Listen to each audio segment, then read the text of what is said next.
ভাইজান, আপনি গতকালকে তপসিয়াতে গিয়েছিলেন, সেখানকার মানুষদের সঙ্গে কথা বলেছিলেন এবং আপনি বলেছিলেন যে আইনি সহায়তা আপনাদেরকে করব।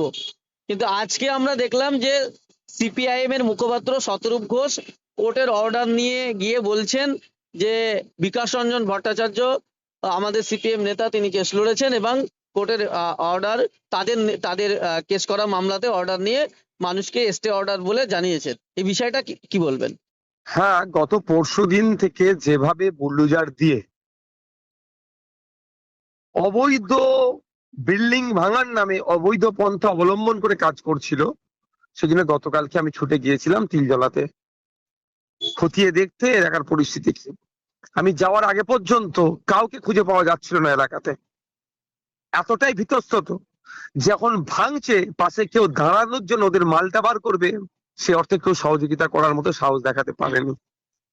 উইদাউট নোটিসে তাদেরকে এই ধরনের রাতারাতি গৃহহীন করে দিয়েছিল।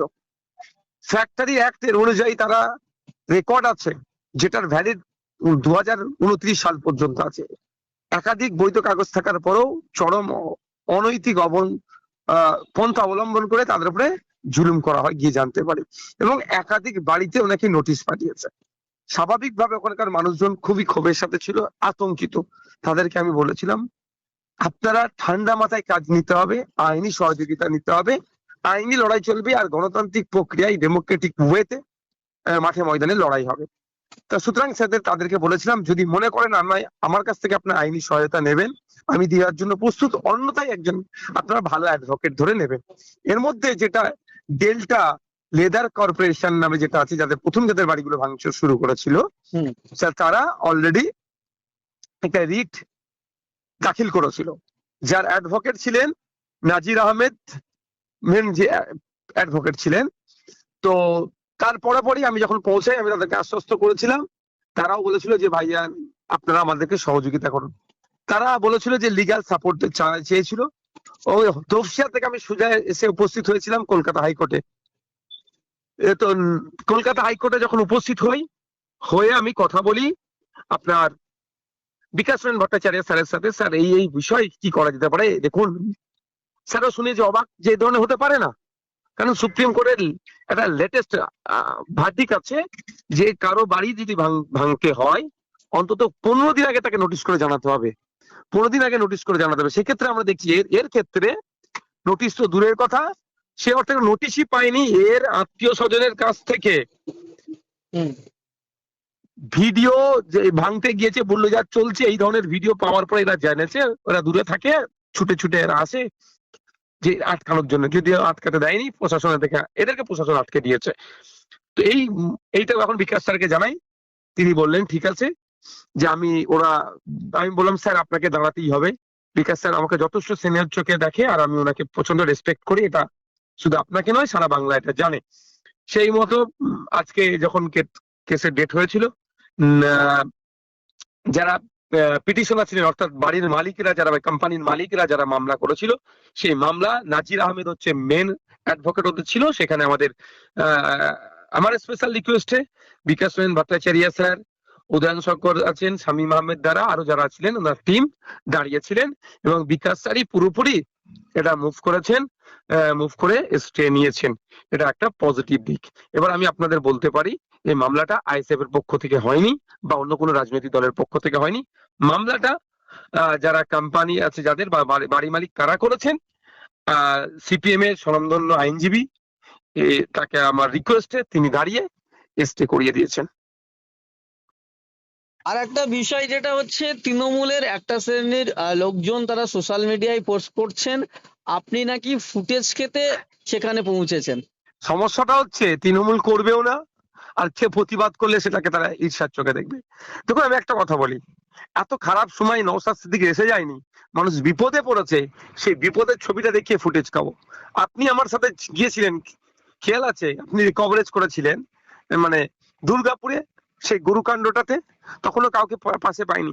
হ্যাঁ, তাদের ভাষায় আমি ফুটেজ যদি খেতে যাই, অন্তত যারা অন্যায় করলো কিছুদিন হলেও তাকে জেল খাটাতে পেরেছিলাম, যদিও তো রাজ্য সরকারের প্রশাসন তাকে জামিনের ব্যবস্থা বকলমে করে দিয়েছিল, তখন তৎকালীন মমতা ব্যানার্জির সরকার। এক্ষেত্রে কথা বলবে। শুধু একটা কথা বলি, যে ওখানকার কাউন্সিলর, ওখানকার এমএলএ, ওখানকার এমপি কেন কথা বলেনি? সবটাই তো তৃণমূলের। তারা থাকতে আমাকে যেতে হলো কেন? এমন আতঙ্কের পরিবেশ করে রেখেছিল ওখানে, জনপ্রতিনিধিরাও যেতে ভয় পাচ্ছিল, সাধারণ মানুষ তো দূরের কথা। আমি গিয়ে কথা বললাম সাধারণ মানুষের সাথে, আমি যাওয়ার পরে প্রচুর মানুষজন এসে উপস্থিত হয়েছিল। তার আগে বললো, ভাইজান এক ভি আদমি নেই ইধার ঘুষ রাতে, একটা আদমি এদিকে আসছিল না। আমি যাওয়ার পরে মানুষজন এসেছে ওখানে। তো তৃণমূলের আর কথা একটা বলবে, বিষয় কথা আমি আজকে পাত্তা আপনি দিই না, পাত্তা দিই না। দ্বিতীয় কথা হচ্ছে, আমি ওখানে গিয়ে যদি ফুটেজ খেতে যেতাম, তাহলে ছুটে তারপরেই সন্ধ্যাবেলায় আমি কলকাতা হাইকোর্টে আসতাম না। বিকাশ স্যারকে আমি অনুরোধ করতাম না, রিকোয়েস্ট করতাম না, স্যার আপনাকে দাঁড়াতে হবে।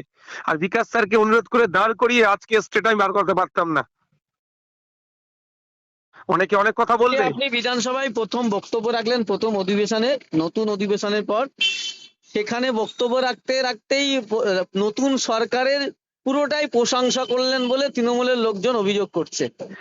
দেখুন, শুভেন্দু অধিকারী যদি বলে সূর্য পূর্ব উঠে পশ্চিমে যায় বলবে, তাহলে নওশাদ সিদ্দিকীকে বিরোধিতা করার জন্য বলতে হবে সূর্য পশ্চিমে উঠে পূর্বে যায়, তাহলে বলতে হবে নিশ্চিত ভাবে।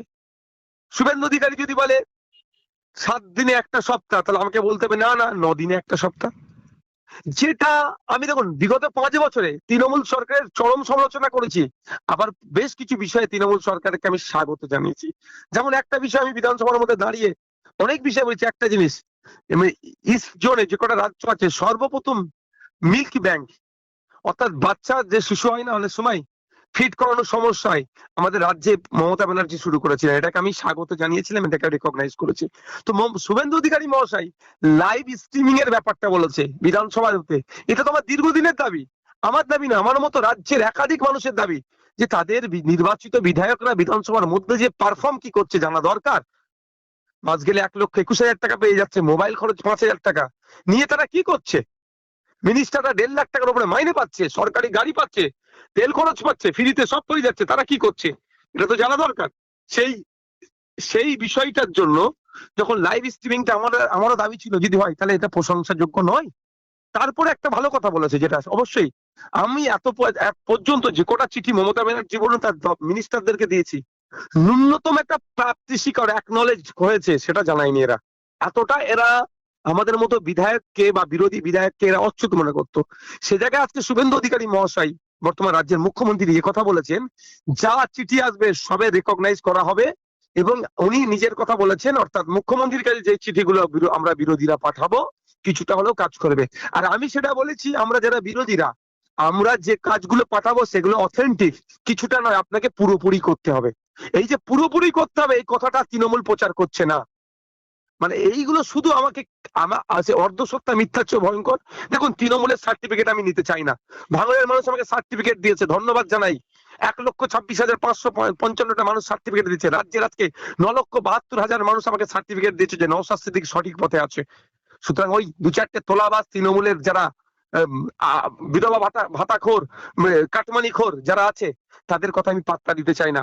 মানুষের জন্য আর ভাঙড়ের মানুষের ভোটে আমি বিধানসভায় গেছি, মানুষের কথা বলবো। সামনে কে সরকার আছে আমার কাছে বড় কথা নাই, ভালো কাজ যেগুলো হবে সেগুলোকে স্বাগত জানাবো, যেগুলো ভুল করবে চোখে চোখ রেখে বিরোধিতা করবো। আজকে বিধানসভার মধ্যে দাঁড়িয়ে বললাম যে ধর্মস্থান আক্রান্ত হয়েছে আপনাদের দ্বারাই, সে কথা তৃণমূলরা প্রচার করছে, সে কথা প্রচার করেনি। প্রচার করা তাতে সাহস থাকবে না তো, কারণ তারা কি কোন মুখলে পোস্ট পোল ভায়োলেন্সের কথা বলবে? আমাদের কর্মীদের পিঠে এখনো দাগ যায়নি, 2021 সালের ক্ষত যায়নি, আমাদের কর্মীদের খুন করেছে। সুতরাং নওশাদ সিদ্দিকী যে কথা বলে, পজিটিভ কথা বলে, যুক্তিসঙ্গত কথা বলে, তৃণমূলীদের সেটা সহ্য হবে না। তাই তৃণমূল্য কোনটা সহ্য করছে না করছে আমি পাত্তা দিই না। মানুষের স্বার্থে রাজনীতিতে এসেছি, মানুষের স্বার্থে কথা বলে যাব।